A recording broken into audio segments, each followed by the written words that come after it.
کہ ان کو دیکھ کر اس کو گمان نہیں کرنا، وہ حقیقی مالک ہے۔ الملک اس کا نام، المالک اس کا نام ہے، یہ اس کی صفات ہیں، اور اس کا کوئی شریک نہیں۔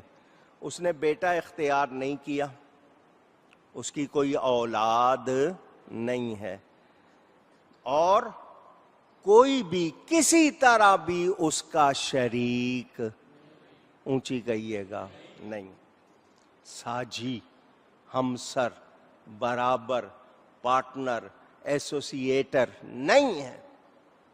اللہ تعالی کا کوئی شریک کسی طرح بھی نہیں، مانا جا سکتا نہیں، سوچا جا سکتا نہیں۔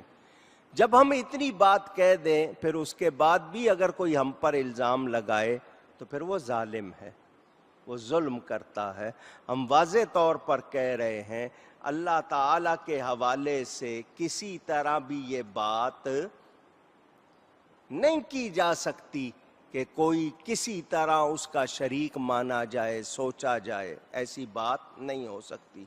میرے دوستوں اور بزرگوں، حضور صلی اللہ علیہ وسلم کی نبوت آسمانوں کو بھی گھیرے ہوئے ہے اور زمینوں کو بھی گھیرے ہوئے ہے۔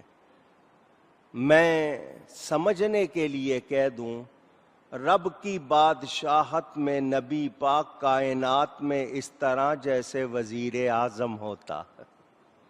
کس نے اختیار دیا؟ اونچی، یہ سمجھنے کے لیے میں کہا۔ حضور صلی اللہ علیہ وسلم ساری خلقت کے رسول ہیں، اور یہ زمین و آسمان اللہ کے ہیں۔ میں نے یہ نہیں کہا کہ حضور اس میں شریک ہے، نہیں، ایسی کوئی بات نہیں۔